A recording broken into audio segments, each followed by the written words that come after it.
On today's video, we are going to be talking about things that you need to be focusing on and things that you need to be doing in your 20s so that you can enjoy in your 30s and make your journey in your 30s a successful one. I'm going to be talking about 10 tips on how to make a very successful youthful life in your 20s. As we all know, in Africa, we are living in a very serious time. There are less motivations, there are less jobs, there are less people that will help us to grow our talents and help us grow our skills in Africa here. So on this video, I'll be talking on wolof. I will be switching off on our local language, that is wolof, to help motivate our youths around here in the Gambia. Si video bi tay na len wax 10 tips moy fukki tips yu nga xamantene ni soko focus si sa 20 sa age 20 from 18 to your 25 to your 29 age. Do focus si things you may know limni ak si isu you may know discourse ni dinga muna am a successful 30 journey. Moy ne comme si sa bir age of within 30 to 35 to 36 su nekké ni focus nga si things yi ni sa 20 years yi ya nga def things yi ni ya nga jankontel si things yi ni ya nga gorgolu si things yi ni di nga am a successful 30 years journey bu nga xamantene ni yo do sona si sa life, because of di nga gis ne most of the time ñun as youths then they waste some whole 20 years to 30 years ñu ko waste si caahan ñu ko waste si fo. So which is very important. Man mu nga gis ni dama len ko wax through my experience, because everything that I will be doing on this channel is based on my experience, is based on my journey. Like dina len helal be pare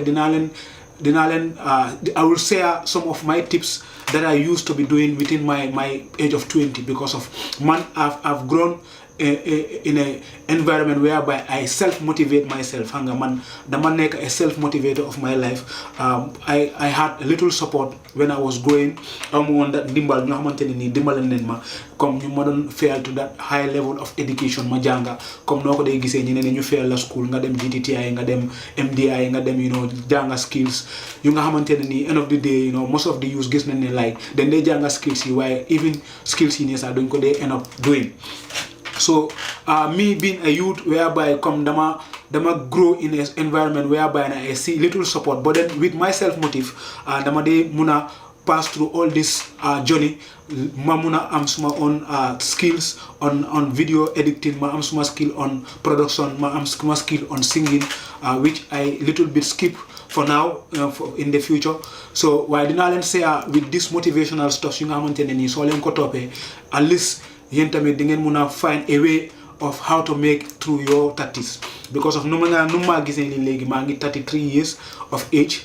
So there are a lot of things you ma jaar ci suma 20s yi tay tuma yegon ne am na yenn things yu nga xamantene ni man ko don def way tay man ko reccu suma xamone duma ko don def, because of there are things that you've been doing on your 20s legi ni su nekk ne am nga 30 years do ko nango def tay am na yo xamantene ni daf la dan tardel lo.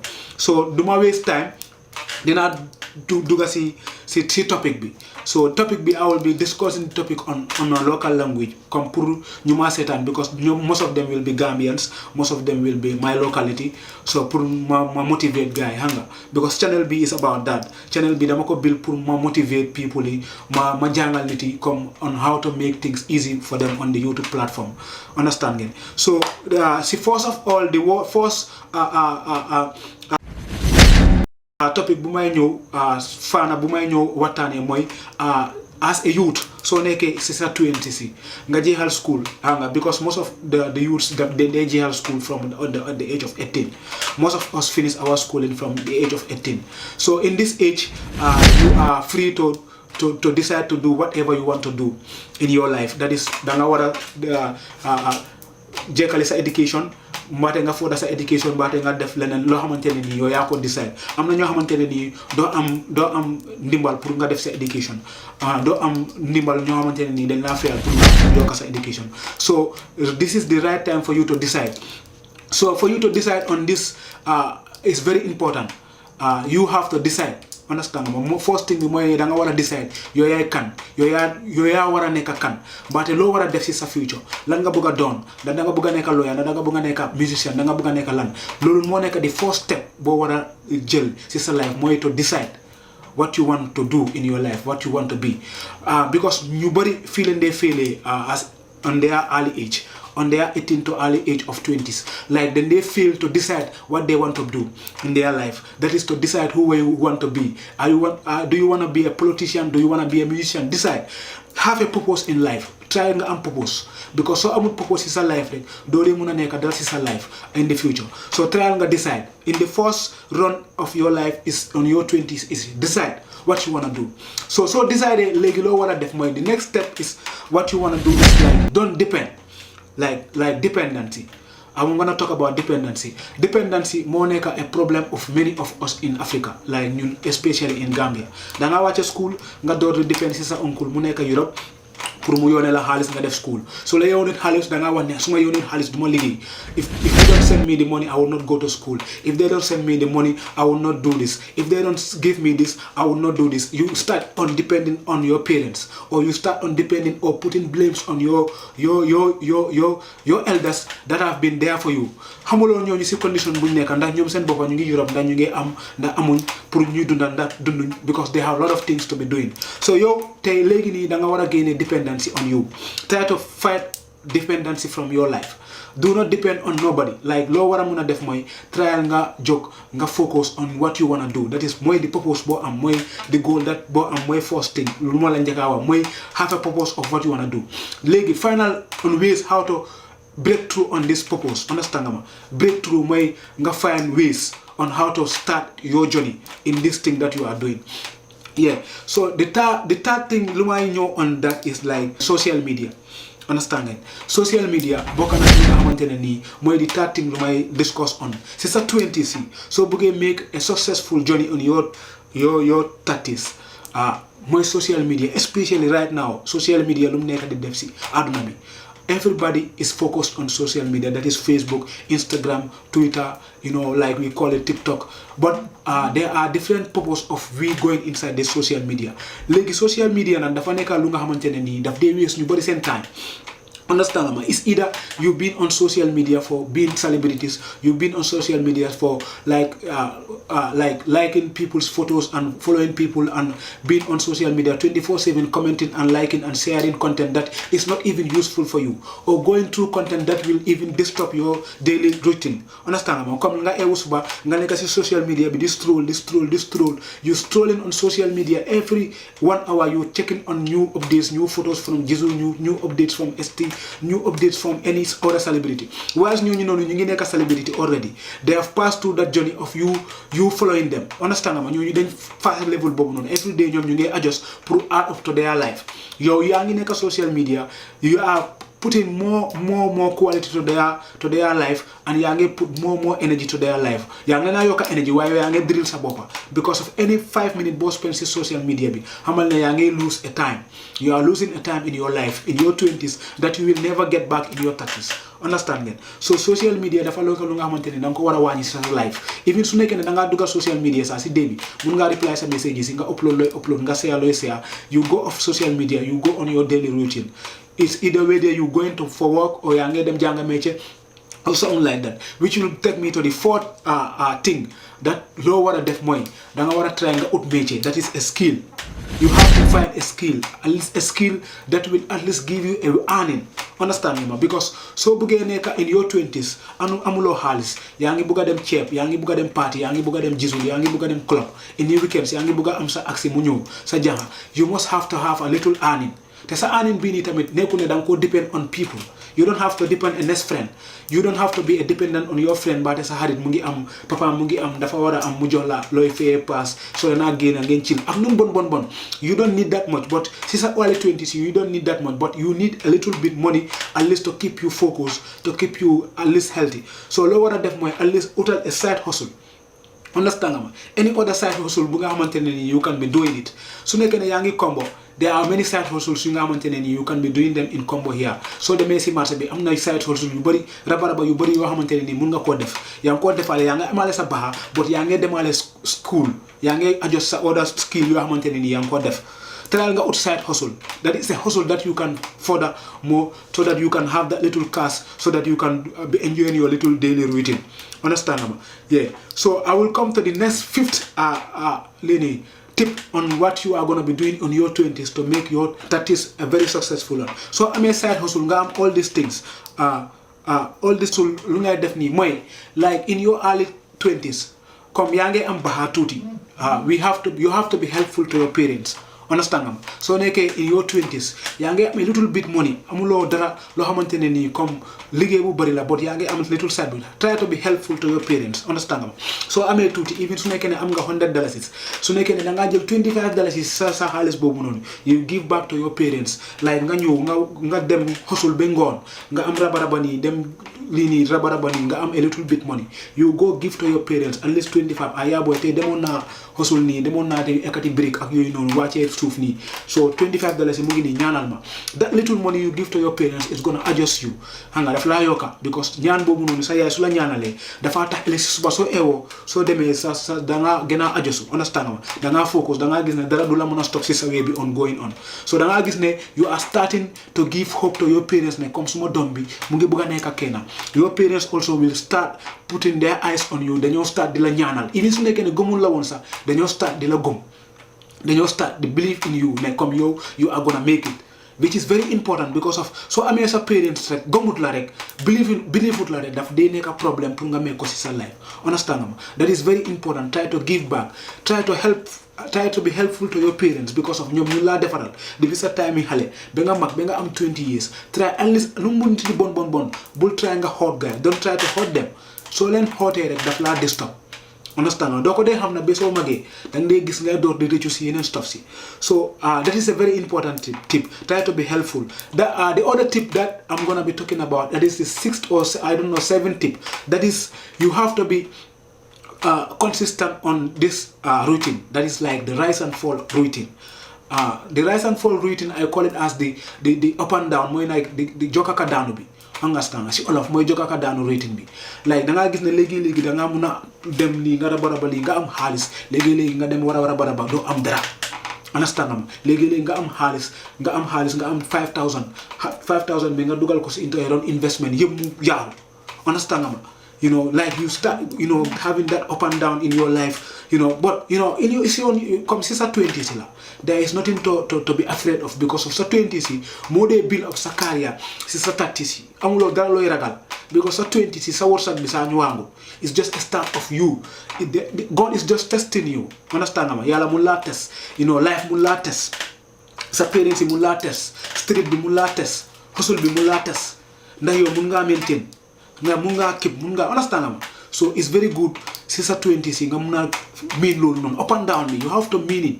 You have to be used to it. Understand? Because so many lolu rek moy up and down pains and struggles hanga up and down be because lolu non is very important pour nga mean ko. So ko mean rek do ko muna make. Understand? In life.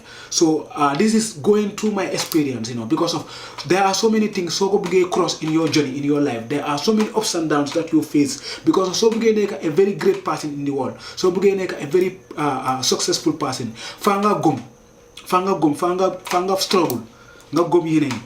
Understand? Because of there is a journey that is in front of you. Fanga cross barriers. So up and down fanga lini, fanga gom ko. Understand? So that takes me to the next tip. That is ups and downs. So I'm going ups and downs everything that I'm going to last stop. I'm a little bit hard. Try to invest. Understand? That is my 8th tip. Try to invest. Understand? Get used to investing. If you have a little bit money, I'm going to skill. Understand?